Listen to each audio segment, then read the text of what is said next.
우리 이 시간에는 우리 다 같이 하나님의 말씀을 보도록 하겠습니다. 예. 에베소서 5장 27절 오늘 말씀 우리 한 절인데요. 제가 먼저 읽고 그 다음에 우리 다 같이 우리 한 목소리를 내서 좀 읽으면 좀 좋을 것 같습니다. 에베소서 5장 27절 한 절의 말씀입니다. 에베소서 5장 27절입니다.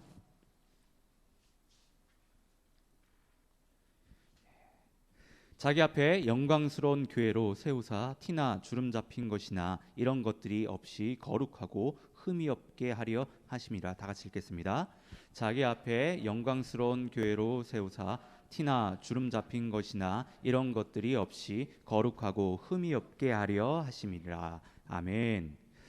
오늘은 우리 세몬 전문인 선교회 우리 대표이신 이상결 선교사님께서 오늘 말씀을 전해 주시는데요.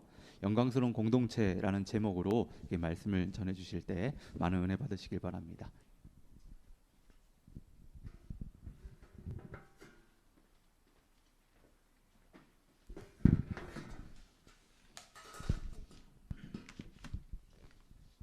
안녕하세요.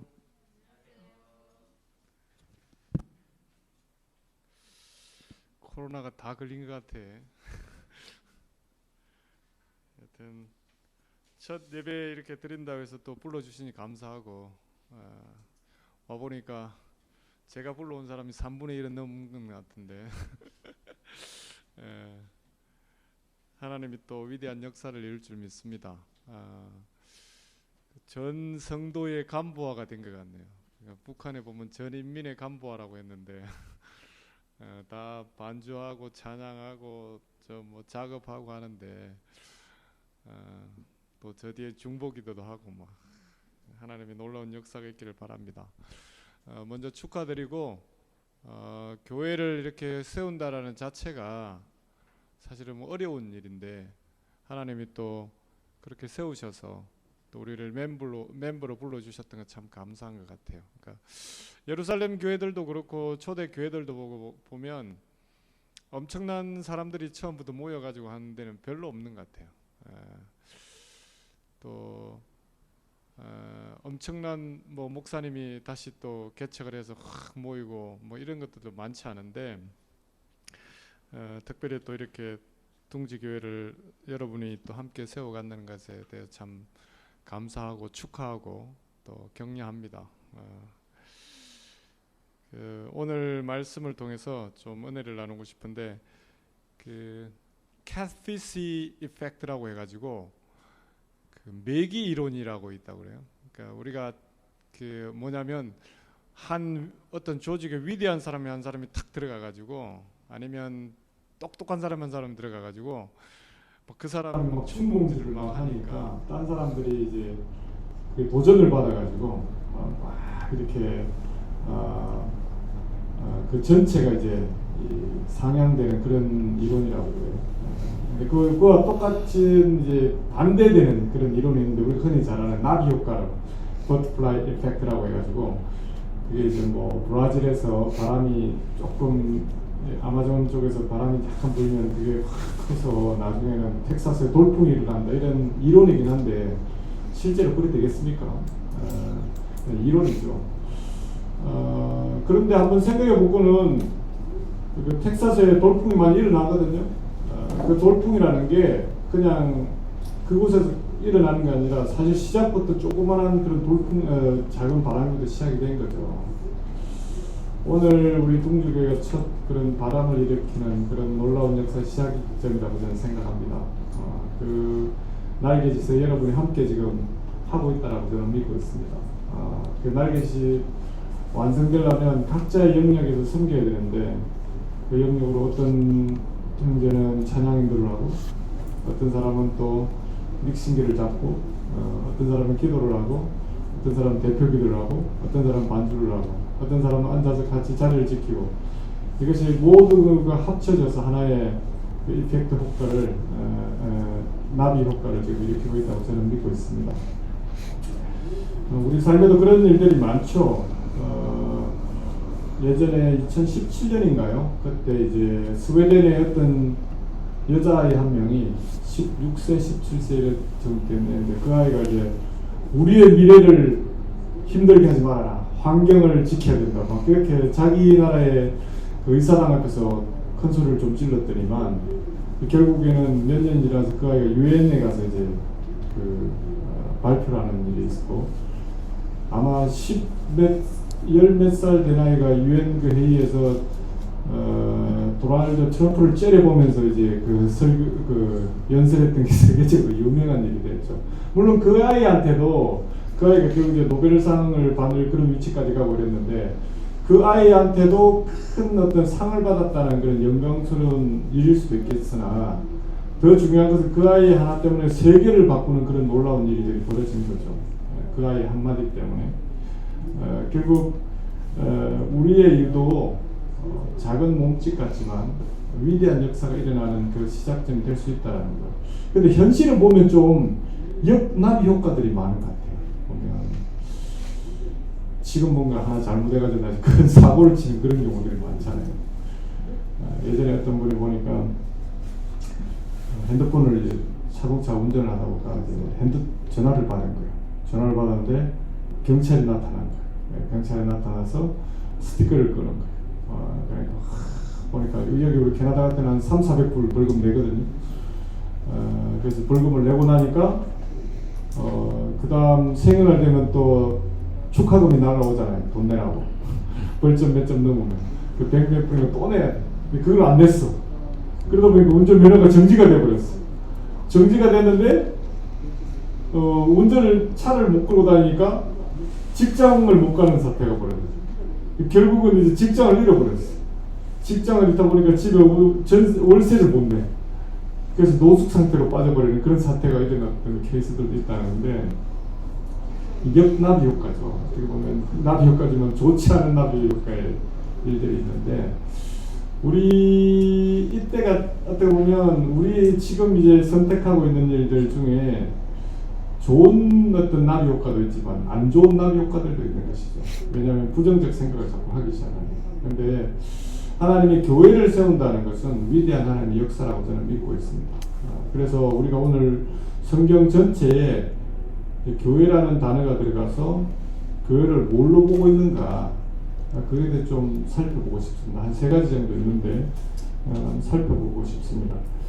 그래서 첫 번째로는 마태복음 16장 18절 말씀에 혹시 제가 준비한 자료가 있나요? 네. 마태복음 16장 18절 말씀 한번 보도록 하겠습니다. 다 같이 한번 읽어볼까요? 또 내가 네게 이르노니 너는 베드로라. 내가 이 한석 위에 내 교회를 세우리니 엄부의 권세가 이기지 못하리라. 그러니까 우리가 섬기는 교회는 하나님의 교회예요. 즉 소유권이 하나님에게 있는 교회. 우리 하늘 둥지 교회는 이 소유권이 하나님께 있는 줄 믿습니다. 그렇게 생각하면 우리가 하나님의 그 위대한 일을 지금 같이 하고 있는 거죠. 하나님이 소유하고 있는 교회. 그런데 사실 이곳에 지금 예수님이 이제 빌립보 가이사랴 빌립보 이런 지역에 지금 예수님이 말씀하시는 거거든요. 이곳은 어떤 곳이냐면 당시에 그 판신을 섬기던 그런 신들의 향연을 드리던 그런 신들의 고향이에요. 예전에는 그 신들이 많았어요. 그래서 그곳에서 지금 예수님이 신을 많이 섬기는 우상을 섬기는 그런 사람들 우리 입장에 봤을 때는 우상을 섬기는 사람들이 많은 그곳에서 예수님이 질문하는 거예요. 저 사람들은 저 신을 이렇게 얘기하고 저 사람은 그 판신을 이렇게 얘기하는데 너희는 지금 나를 뭐라고 생각하냐 이렇게 질문하는 거죠. 우리 베드로 선배님이 그러죠. 시몬 베드로가 이르되 16절에 보면 이렇게 되어 있어요. 시몬 베드로가 이르되 주는 그리스도의 살아계신 하나님의 아들이시다. 예수께서 대답하여 이르시되 바요나 시몬아 내가 복이 있도다. 너를 내게 알게 하시는 혈육이 아니요 하늘에 계신 내 아버지시니라. 엄청난 신들이 많은 그런 곳에다가 예수님이 데리고 가시는 거죠. 판신이라는 신은 어떤 신이냐면 우리가 흔히 아는 이 하체는 그 동물의 하체, 그 말이 날던 하체고 위에는 사람의 형상을 가진 그런 사람을 얘기하는데 염소의 다리와 뿔을 가지고 있는 신이고 춤을 좋아하기도 했어요. 그런데 이 신의 특징은 뭐냐면 사람에게 엄청나게 공포를 주는 신이에요. 그래서 이 공포를 준다, 춤도 좋아하지만 갑자기 공포를 준다고 해가지고 거기서 나온 단어가 패닉이라는 단어예요. 패닉에 빠지기 만드는. 정말 지금까지 좋아했는데 갑작스럽게 사람을 공포를 주니까. 그래서 거기서 나온 단어는 패닉인데, 지금 사실은 예수님이 이곳에서 베드로를 데리고 와가지고 사실은 또 그 지역은 로마가 예전에 이집트를 이겼던, 애국을 이겼던 위대한 전쟁의 장소예요. 그래서 퇴역 군인들이 거기서 많이 머물기도 하고, 그리고 그곳에는 가이사라 빌립보잖아요. 지역 이름도 예전에는 지금은 바니아스지만 예전에 그들의 이름이 있었지만 로마를 따라간다는 그런 어떤 위대한 도시 이름을 가이사라 빌립보라는 그런 지역을 이름을 바꾼 그런 지역이에요. 그런 지역에 와가지고 어떻게 보면 그 당시에 가장 신은 로마의 황제였고 그 당시에 가장 위대한 사람은 로마 사람들이었어요. 속국이었던 이스라엘 그 사람들한테 예수님이 거기에 데리고 가는 거예요. 베드로한테 데리고 가가지고 너는 나를 뭐라고 부르냐? 베드로한테 물어보는 거예요. 사실은 베드로가 패닉에 온 거예요. 거기서 말 잘못했다가 사람들한테 돌 맞을 수도 있고 로마를 갖다가 거스르는 대답을 했기 때문에 어떤 역적으로 잡혀가 죽을 수도 있는 그런 상황에 빠져있는 패닉과 같은 상태예요. 그런데 이제 그때 베드로가 이런 얘기를 하죠. 주는 그리스도시요, 주라고 표현하잖아요. 당신은 주인이시라고. 로마 황제가 아니라 당신은 주인이시고 그리스도의 구원자라고 말하고 있는 거죠. 하나님의 아들이라고 그래요. 당신이 신이라고 그래요. 베드로가 이럴 수 있을 것 같아요. 지금 뭐 하시는 겁니까, 주님? 여기 지금 상황이 지금 이러지 않지 않냐고. 지금 주변에 지금 사람들 다 딴 신들 지금 판신 섬기고 제우스 섬기고 난리인데 지금 여기서 정말 주님을 고백하라고 하면 어떻게 되겠냐고 지금. 지금 내가 지금 하는 말 이거 로마 사람들이 들었다가 우리 다 죽어요. 주님 좀 분위기 보고 얘기하세요. 우리 아들이 저한테 가끔 얘기하는 거. 아빠 밥 먹을 때 분위기 좀 보고 얘기해. 지금 분위기를 좀 보라고. 지금 이곳에 우리가 와 있는데 이 분위기를 보라. 베드로한테는 어떻게 보면 이 대답을 한다는 패닉과 같은 상황이었어요. 지금 이곳에 우리가 와 있는데 이 분위기를 보라. 지금 우리가 여러 큰 신앙의 도전 앞에 서 있는 것 같아요. 이 분위기를 보십시오. 지금 우리 교회도 없어가지고 지금 어디 뭐 2층에 빌려가지고 지하에 뚫려가 엘리베이터를 타고 오세요. 코로나 시대에 교회를 개척하다니. 지금 성도가 몇 명이냐고 지금 모였는데 다 보니까 지금 집행부야.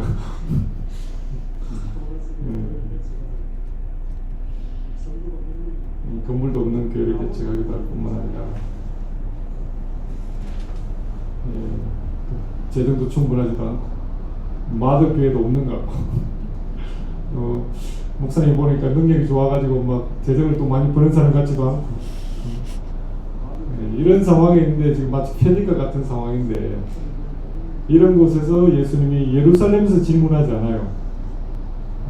이런 곳에 데리고 와서 너 나 뭐라고 부르냐? 너 나를 무엇이라고 생각하냐? 예수님이 질문하는 거죠. 패닉에 빠졌던 베드로가 얘기하는 게 주는 그리스도요 살아계신 하나님 아들. 근데 뒤에 보면 더 웃겨요. 그러다 보니까 지금 네가 네 정신으로 하는 얘기가 아니라 하나님 아버지가 지금 네한테 말씀하셔서 하는 거라고. 나중에 조만간에 또 몇 절만 뒤에 가면 사단아 물러가라 막 그렇게 하는 사태까지 벌어지는 게 이제 베드로인데 어떻게 보면 패닉에 올 수 있는 상황이지만 어떤 제대로 갖춰진 말은 하늘 둥지교회지만 둥지도 제대로 갖추지도 않은 이런 곳에 둥지를 틀어서 하나님의 교회를 세우면서 여러분한테 교회가 뭐냐, 너희가 세우고자 하는 교회가 뭐냐, 너희 이곳에서 신앙 너희 드러낼 수 있겠느냐, 라고 질문하는 일이 있습니다. 한 가지 기억할 것은, 그러나 너무 잘 갖춰진 시스템, 좋은 둥지에서는 내가 제대로 신앙생활하고 있는지 점검이 안 될 때가 많아요. 왜냐하면 시스템이 막 돌리니까. 제가 큰 교회 사회 갈 때는 제가 아무것도 안 해도 됐어요. 그냥 말씀만 딱 전하면 됐어요. 그냥 말만 하면 됐어요. 이재성 목사님도 그러실 거예요. 큰 교회에 있을 때는 저렇게 키보드를 잡고 앉았겠어요. 랩북을 잡고 앉았겠어요. 어떻게 보면 지금은 이제 실증과 같은 신앙을 우리가 점검하고 있는 거예요. 너 혼자 살아보니 이 바니아스 즉 이 가이사랴 빌립보에 서서 너 나 뭐라고 지금 고백할래? 라고 현장 가운데서 우리를 부르신 줄 믿습니다. 이런 어려운 상황 속에도 하나님이 내 교회라고 이곳에 말씀하셨어요. 내 교회를 너에게 세운다. 그래서 베드로한테다가 오늘 18절에 보면 이 반석 위에 내 교회를 세우겠다. 너 고백 위에 내 교회, 하나님의 주인 된 교회를 세워주겠다고 얘기하는 겁니다.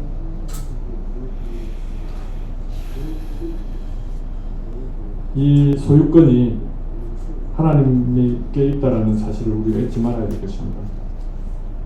우리 하나님이 주인 된 교회를 세워야 되는 것이고, 하나님이 주인 된 그 공동체, 거룩한 공동체 우리는 지금 동참하고 있는 것이죠. 이곳에, 이 지역에 하나님이 주인 되어 있지 않다면 같이 선포하고 같이 기도하고 하는 것, 이것이 지금 우리가 하고 있는 일이라는 것. 돈 많은 장로님이 교회의 주인도 아니고, 말씀 잘 전하시는 목사님이 교회 주인도 아니고, 영향력 있는 성도가 교회 주인이 아니라 하나님이 주인인 교회를 날마다 선포해야 되는 것이죠. 예전에 어떤 교회를 갔는데, 어느 교회에 성가대가 막 찬양을 해요. 막 하는데 앞에 한 30명, 40명 정도가 성가대에 있는 것 같아요. 근데 이제 남자분들이 좀 적은 것 같더라고요. 남자분 한 줄 정도 계시고, 앞에 여자 권사님, 집사님 많이 있는데, 막 성가대 지휘자가 막 하는데, 근데 갑자기 뒤에 듣다 보니까 베이스 목소리가 엄청 크게 들리더라고요. 이 사부 중에 베이스가. 근데 가만히 들어보니까 성가대에서 나는 소리가 아니라 스피커에서 그 베이스 소리가 들리더라고요. 뭔가 보니까 그 성가대에 앉아 있는 사람이 아니라 저 방송실에서 누가 한 명이 베이스가 딸린다고 불러주고 있는 거예요. 이 뭐 하는 경우인가? 지휘자가 앞에서 지휘를 함에도 불구하고 지휘에 따르지 않는 거예요, 그 사람이. 그렇다고 그 목소리가 방송실에 안 했기 때문에 화음도 잘 안 맞아요. 그냥 마이크로 때리 부르고 있는 거예요. 듣는 사람들도 괴로웠어요. 뭐 하는 거지 지금? 그 성가대의 지휘자는 성가대를 전체 관할하는 이 지휘자인데도 불구하고 그 지휘에 따르지도 않을 뿐만 아니라 혼자 따로 떨어져서 지휘자는 보이지도 않는 그 위치에서 잘 서포트하는 것도 아니고, 그러다 보니까 듣고 있는 사람들도 불편할 뿐만 아니라 화음도 서로 안 맞는 거예요. 그 성가대의 주인은 마치 그 베이스를 하는 그 사람 같아요. 알고 봤더니만 목사님 동생 장로님이셔. 교회라는 데가 하나님이 주인이 안 되고 하나님이 주인 되는 것을 우리가 날마다 선포하지 않으면 마치 이런 것 같아요. 어떤 시스템이 잘 되어 있는 걸 보인다거나, 어떤 목사님의 능력 있는 말씀이, 어떤 성도의 영향력 있는 것이 교회의 주인이 되기 시작하면 그 교회 안에도 어울리지도 않을 뿐만 아니라 결국 보는 사람들도 안타깝게 하는, 가뜩이나 요즘 교회 로고도 묶는 그런 교회 하나 더 늘어나는 것이죠. 그래서 우리가 날마다 기도해야 될 것은 하나님을 우리의 내 교회라고 소유권이 하나님께 있다라는 것. 그래서 날마다 선포해야 돼요. 쉽진 않아요. 그런데 월세는 또 우리가 내야 되거든. 월세는 우리가 내. 또 기도는 또 우리가 해야 되거든. 전도는 또 우리가 해야 되거든. 그럼에도 불구하고 소유권은 하나님께 있다.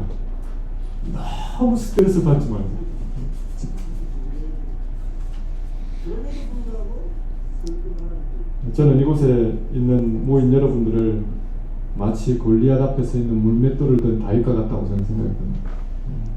하나님 살아있으면 당당하게 드러내고 싶어서 교회를 세우기 위해서 서 있는, 어떻게 보면 전술도 별로 없고 전략도 별로 없고 그럼에도 불구하고 하나님 살아있다라고, 너는 칼과 창으로 내게 나오거니와 나는 만군의 여호와의 이름으로 내가 곧 모욕하는 이스라엘 군대 하나님의 이름으로 내게 나간다라고 하는 그 다윗과 같은 존재가 여러분이라고 저는 믿습니다. 두 번째로 우리가 섬기는 교회는 예수의 피로 사신 교회입니다. 사도행전 20장 28절 한번 읽어볼까요? 시작. 여러분은 자기를 위하여 또는 온 양떼를 위하여 삼가 성령이 그들 가운데 여러분을 감독자로 삼고 하나님이 피로 사신 교회를 보살피게 하셨느니라. 그러니까 20장 28절에 바울이 마지막 3차 전도여행을 마치고 이제 예루살렘으로 가서 곧 잡힐 텐데, 그때 하나님이 바울을 어떻게 하셨는지 고백하면서 나오는 말이죠. 바울이 이곳 저곳 교회들을 막 개척했는데, 수많은 교회를 개척했지만 그 교회들이 바울이 개척한 교회가 아니라 하나님이 자기 아들 예수 그리스도 피의 대가를 지불하고 사신 교회라는 것이죠. 우리 교회가 지금 하늘둥지 교회가 예수 그리스도 피의 대가로 세워진, 값을 지불하고 세워진 그런 교회라고 저는 믿습니다. 즉 예수의 피로 샀다라는 건 생명 능력이 있다라는 것이거든요. 교회가 생명력이 없으면 죽는 거죠. 생명력이 있다는 뜻은 뭘까요? 막 움직이는 거죠. 살아 움직이는 것이죠. 원하진 않지만 교회가 장소를 찾아 옮길 것 같아요. 왜냐하면 살아있으니까. 그게 살아있다는 증거겠죠. 그렇지만 이제 그런 어떤 장소적 그런 살아있는 것이 아니고, 그것만 의미하는 것이 아니라 교회가 성장이 되어야 되죠. 아이가 이제 태어나면 살아있는 아이들은 커지는 것이죠. 숫자적으로 성장하는 것이고, 교회가 섬기는 지경도 넓어지는 것이고, 또 교회가 행동하는 반경도 넓어지는 것이고, 기도하는 깊이도 깊어져 가는 것이죠. 늘 개척되어 똑같은 마인드로, 처음과 똑같은 마인드로 우리는 잘하지 않을 것이야. 그건 장애를 가진 것이죠. 생명은 있으나 장애를 가진 것입니다. 초대교회 사도들도 날마다 모이기를 힘쓰고 기도하다 보니까, 기도가 더 깊어지다 보니까 성령이 충만하고 성령이 역사했던 것이죠. 우리 교회에 그런 역사가 있기를 바랍니다. 모임에 놀러도 가야 되겠죠. 모이면 단합대회 되겠습니다만 우리의 기도도 더 깊어지는 것, 그것이 교회가 살아있다는 증거일 수 있습니다. 안디옥 성도들이 신약에 보면 사도행전의 첫 교회라고稱했던 교회가 이제 안디옥이라는 교회인데, 그 성도들이 모여서 기도할 때 하나님 앞에서 기도하면서 날마다 모이기 힘쓰니까 그 당시에 실패했던, 예루살렘에서도 인정받지 못했던 바울과 같은 사람이 안디옥교로 오죠. 그 사람이 회복이 되죠. 한 3년 정도 광야에서 회복이 됐지만 누가 자기들을 죽인 사람을 받아들이겠어요. 그렇지만 안디옥 교회가 그런 역할을 했어요. 그 안디옥 교회가 바울이라는 사람을 회복시켰을 때, 그 바울은 어떻게 보면 이 예수님 다음으로 예수님의 신학을 제대로 정립한 사람이었어요. 베드로는 예수님의 제자로서 하나님이 살아있음을 드러낸 사람이라면, 바울은 예수 그리스도가 우리 가운데 어떻게 임하셨는지, 우리는 어떻게 하늘을 봐야 되는지, 요즘 흔히 말하는 조직신학을 다 정리하신 분이에요. 그 회복이 일어났던 교회가 바로 안디옥 교회였어요. 회복이 되자마자 그분이 1차, 2차, 3차 전도행을 떠나요. 그 교회가, 안디옥 교회가 살아있었기 때문에 담임 목사님이 선교사로 나와버려요. 모르죠, 우리 또 목사님이 또 선교사로 나가시지. 살아있는 교회가 그런 역사예요. 살아있다 보니까 사람을 회복시켜서 위대한 인물을 만들 뿐만 아니라 그 교회는 선교 쪽으로 퍼져나가는 것이죠. 살아있다 보니까 사람을 회복시켜서 위대한 인물로 만들 뿐만 아니라 처음부터 그 교회는 살아있는 역할을 하기 시작했다. 한번 생각해 보셔야 돼요. 지금 우리가 몇 명 모였잖아요. 우리가 조금 더 성장하면 선교하자. 조금 더 성장하면 훈련하자. 조금 더 성장하면 우리가 무슨 전도를 하자. 조금 더 성장하면 우리가 제자 훈련을 하자. 그 조금 더라는 기분이 어느 정도일까요? 그 조금 더라는 그 성장의 만족감이 사실은 없어요. 그래서 예전에 어떤 교회는 성도가 몇 천 명이 넘어가는데도 선교사를 파송하지 않아요. 왜냐하면 조금 더 성장했어요. 하겠다고. 그 교회는 결국 어려워지더라. 지금도 시작합니다. 예전에 오카노 목사님이 그런 얘기를 하더라고요. 이제 제자훈련 컨퍼런스를 하는데 막 사람들이 이제 몰려왔어요. 그래가지고 시골 교회 조그만한 그 교회 목사님들이 오카노 목사님한테 그런 얘기를 했어요. 아, 목사님 교회 정도나 되니까 제자훈련도 하고 훈련 받을 사람도 있고 뭐 학원에 가겠지. 우리는 시골 교회에서 뭐 할 게 아무것도 없어요. 지금 뭐 70대, 80대는 권사님들 이런 분 모시면 무슨 훈련하겠냐고. 목사님 배부른 소리 하지 마시라고. 목사님 같으면 이렇게 하시겠냐고. 이러니까 오카노 목사님 그런 얘기 하더라고. 그러면 제가 그런 교회에 있다고 해서 제가 제자훈련을 하지 않겠냐? 제가 그런 상황에 교회에 갔다면 제가 하나님의 부르심 받은 게 제자훈련인데 그걸 하지 않겠냐? 그게 맞는 방법을 만들어내지 않겠냐? 이건 참 많이 도전이 되었습니다. 그러니까 다들 사람들은 어느 정도 기본이 되면, 기준이 되면, 어떤 성장이 되면 시작한다고 말을 할 수 있는데, 어떻게 보면 초대교회들은 지금부터 시작이 된 것이죠. 첫 시작부터 사람을 회복시키고, 첫 시작부터 교회가 선교를 나가기 시작하고, 첫 시작부터 하나님을 경배하고 예배하기 시작했던 것이죠.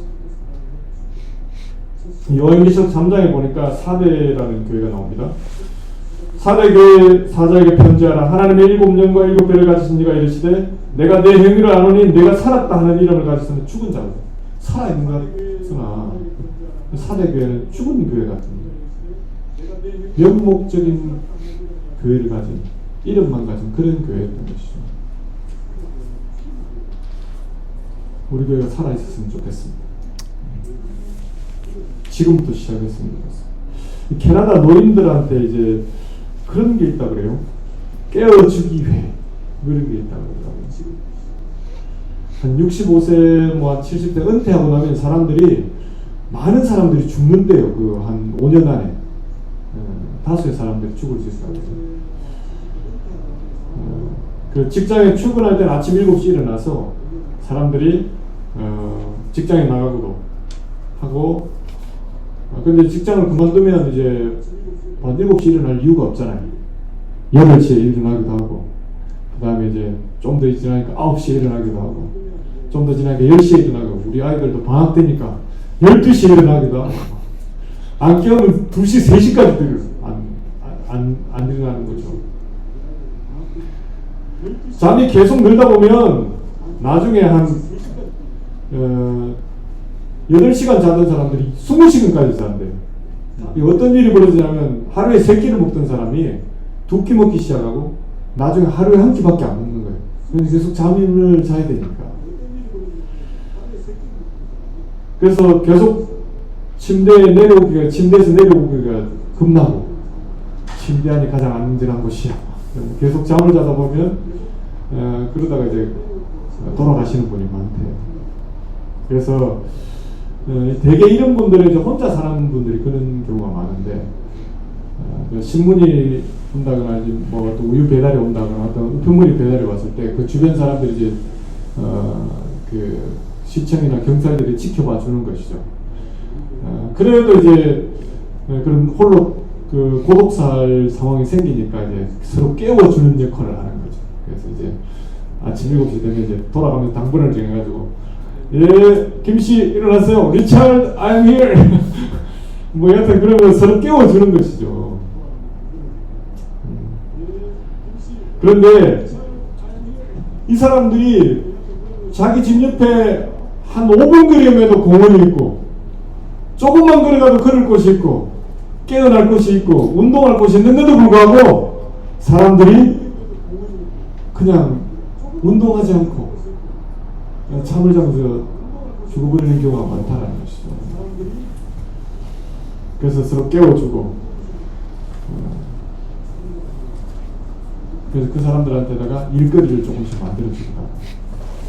제가 어떤 만났던 피지오테라피 할머니가 이제 제가 보기엔 70대가 넘으시기에 은퇴를 안 하시냐고 그러니까 너무 바쁘대요 그분이. 예전에 제가 피지오테라피 받을 때 이틀은 자기가 일하러 나와요. 근데 이틀은 뭐 이틀은 또 자기 손주들 그 축구팀 닥터라고 해요. 뭐 월급을 받는 게 아니 발렌티에 손주 그게 오라는 게 너무 고마워가지고 발렌티고 또 이틀은 뭔가 어디 또 발렌티를 간대요. 그래서 할머니가 너무 바빠. 그래서 제 피지오테라피 하는데도 이거 저거 묶어주고 끝나요. 저보고 조절해가 쓰래요. 딴 또 볼일 본다고. 그래서 빨리 안 나온 것 같기도 하긴 한데. 여하튼 그렇게 막 바쁘게 사는 사람들이 오래 사는 거죠. 그런 사람들이 90세 이상 장수하기도 하는데 직장에 없는 사람들은 깊은 잠에서 깨어나지 못해서 죽어감으로 서로 깨워주기를 조직하고 있는 이 캐나다처럼 어떻게 보면 이 시대에 우리가 같이 살아있다라는 것은 깨워주기를 하는 것이죠. 영적으로 깨워주는 겁니다. 개척교회 때는 더 영적으로 서로 깨워주기가 쉬운 상황이죠. 교회가 계속적으로 지금부터 깨우기 시작하십시오. 이 지역도 깨워야 되고 우리가 아는 깨워야 될 사람들 살아있다라는 것은 죽어가는 사람을 우리가 알 수 있잖아요. 혹시 주변에 어떤 사람을 깨워야 될지 한번 여러분이 기도하며 찾아보시기 바랍니다. 그리고 또 뿐만 아니라 스스로가 깨어나야 됩니다. 세 번째로 우리가 섬기고 있는 교회는 영광스러운 교회예요. 에베소서 5장 25절에서 27절 오늘 읽었던 말씀이긴 한데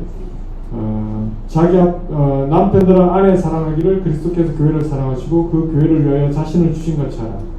이는 곧 물로 쓰서 말씀으로 깨끗게 하사 그렇게 하시고 자기 앞에 영광스러운 교회를 세우사 티나 주름 잡힌 것이나 이런 것이 없이 거룩하고 흠이 없게 하려 하십니다. 하나님이 이 남편과 아내 관계를 얘기하면서 교회를 가지고 들어오셨어요. 그러면서 이 교회는 어떤 교회냐면 영광스럽다고 그래요. 하나님이 소유주기 때문에 교회는 하나님이 판단하시는 거죠. 하나님이 영광스러우면 그게 영광스러운 거예요. 우리가 판단할 조건이 아닌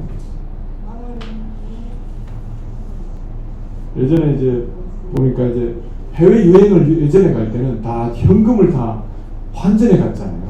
요즘은 이제 카드도 들고 가고 뭐 그렇게 하지만 예전에는 환전을 많이 갔어요. 그러다 보니까 잃어버리기도 했어요. 사실 소매치기 하잖아요. 특별히 전도행 팀들 막 10몇 명 가는데 회계가 한 10,000불 가까이 들고 있는 거예요. 10,000불이면 한 2-3만 불 들고 있는 거예요. 보니까 나중에 왔는데 없어. 팀이 혼란을 겪는 그런 경우도 있었어요. 어떤 이제 아내한테 얘기 들었는데 이제 어떤 선교사님이 자기가 돈을 쓰려고 한 뭉칭의 돈을 이제 지폐를 들고 왔는데 화장실에 갔어요. 화장실에 갔는데 이제 그 푸세식 화장실에 앉았어요. 돈 뭉치가 떨어져 버렸어요. 여러분 그 돈을 어떻게 하겠습니까, 여러분? 1번 버린다. 2번 닦아서 쓴다. 찝찝하지만 그 뭔가 묻었다고 해서 그 돈을 버릴 게 아니잖아요. 그 돈의 가치는 내가 판단하는 게 아니라 내가 봤을 때는 그 돈은 들어온 거죠. 그렇지만 그 돈의 가치 판단은 그 나라 은행이 그 나라가 보증하는 거니까 아무리 들어오도 돈은 돈인 거예요. 그렇다고 우리가 들었다고 그 버리면 우리가 힘들죠. 교회의 주인은 하나님이에요. 교회에 이게 영광스럽다 안 영광스러운 것은 우리의 판단이 아니에요. 그러니까 우리는 이런 얘기를 많이 하죠. 제가 고등학교 때 얘기했어요. 대학 가려고 막 공부하는데, 야, 교회 다니는 사람 열심히 공부해야 된다. 니 똑바로 공부 안 하면 하나님이 영광 가린다. 영광 떨어뜨린다. 그러는데, 하나님의 영광은 그런 영광이 아니에요. 그냥 우리가 높인다, 높아지고 낮아지는 게 아니에요. 하나님의 영광은 영원한 영광 그대로 있는 거예요. 그 주인이 하나님이니까. 판단 기준 하나님이니까. 그 돈이 아무리 들어와서 내가 안 쓰고 싶어도 그 돈의 가치는 국가가 인정해 주기 때문에 우리는 그걸 쓸 수 있는데 좀 들었지만 교회는 그런 하늘둥지교회가 작은 것 같지만 사이즈에 따라서 우리가 편단하는 것이 아니라 하나님이 영광스럽다고 말씀하신 교회에 우리가 동참하거든요. 할렐루야. 아멘. 우리 교회가 좀 작아요. 아직도 남 어떤 커뮤니티 센터에 빌리고 사용해요. 그럴 필요가 없어요. 하나님이 사용하시고 하나님이 영광스럽다고 말씀하시니까 그 영광에 우리는 동참하고 있을 뿐인 것이죠. 만약에 결혼식 직전에 우리 집사님 막 이제 신부복 그 웨딩드레스를 막 입고 한국 같으면 택시를 타고 화장하고 택시를 타고 결혼식장 많이 가거든요. 가다가 택시 타려다가 택시 문에 드레스가 찢어졌어. 찢어진과 동시에 신부가 아닌가? 그 드레스와 상관없이 영원한 하나님의 남편의 신부인 거죠. 영원한. 우리가 어떻게 바뀐다고 해서 우리가 장소가 또 옮겨진다고 해서 우리 사이즈가 작아진다고 해서 우리가 더 커진다고 해서 어떤 이 전기가 안 들어오는 것에 예배를 드린다고 해서 변하는 영광이 아니라 영원한 우리는 하나님의 영광, 그 주인 되신 하나님이 영광스럽다고 했기 때문에 그 영광을 우리는 예배 드리고 있는 것이죠. 하나님께서 이 우리 동지교회를 영광스러운 교회로 세운 줄 믿습니다. 그 영광스러운 교회에 우리는 동참하고 있는 것입니다. 그리고 그 안에 있는 성도 여러분은 영광스러운 교회 성도들이죠. 여러분 생에 언제 이런 교회를 한번 세워보겠습니까? 잘 시스템이 갖춰져 있고 그곳에서 평생 교회를 섬길 수도 있을 것 같아요. 그렇지만 이렇게 야전과 같은 와일드 가운데 나올 수 있는 기회가 여러분 인생에 몇 번이나 있겠습니까? 예전에 중국에 1,000만 원만 헌금하면 자기 이름으로 교회 세워주는 그런 프로젝트들이 많았습니다. 제가 1,000만 원 헌금하면 이상열교회 이렇게 해가지고 상열교회, 와이프가 50% 늘어냈으니까 상열지연교회 이런 식으로 많이 있었어요. 그래서 제 아는 분도 많이 돈 받아갔어요. 요즘 교회 성도들이 아무도 없어요. 우리는 그런 교회를 세우는 것이 아니다. 이름만 걸린 그런 교회를 세우는 것이 아니라 돈만 내고 그걸 참여하지도 않고 자신의 교회를 세우는 것은 과연 제대로 된 교회인지 생각해 볼 필요가 있습니다. 여러분은 어떻게 보면 여러분의 삶과 여러분의 신앙의 결단과 그리고 여러분이 하나님 살아있음을 증명하고 싶은 그런 교회를 지금 세우고 있는 것이죠. 우리 인생의 한 자락에서 이렇게 하나님의 영광스러운 교회를 세워간다면 이것보다 더 의미 있는 일이 어디 있겠습니까? 천국에 여러분이 갔는데 야, 너희 이 땅에서 뭐하고 왔냐 물어보면 잘 먹고 잘 살다 왔습니다. 어느 교회에서 정말 잘 보호받다가 왔습니다. 그런 것보다 하나님 제가 교회를 하나 세우는데 같이 동참해 봤습니다. 하나님 영광스러운 교회, 하나님이 주인된 교회, 하나님이 예수 그리스도의 피로 값주고 산 그런 교회를 세우는 데 제가 동참해 왔습니다. 그러고 왔습니다. 얘기한다면 얼마나 감격스러운 일이겠습니까? 여러분 지금 모여서 둥지교회를 만들어서 지금 무슨 일을 하고 있는지 잘 모르겠고 이재성 목사님이 가자고 하니까 지금 같이 따라가고 있는 것 같으나 저는 여러분이 이 교회를 세워서 밴쿠버의 성령의 태풍을 불게 만들 수 있는 날개짓을 하고 있다고 저는 믿고 싶습니다. 지금은 작은 날개짓 같지만 이 캐나다 땅에 하나님의 위대한 역사가 임하는 그런 교회로 세웠으면 좋겠습니다. 지금은 작은 모임이지만 이 땅에 하나님 살아계시는 만방에 알리는 위대한 교회가 되고 하나님이 내 교회, 내 피로 값준 이 둥지교회, 영광스러운 교회라고 하는 그의 멤버로 하나님을 헌신한 우리의 삶을 살았으면 좋겠습니다. 기도합시다.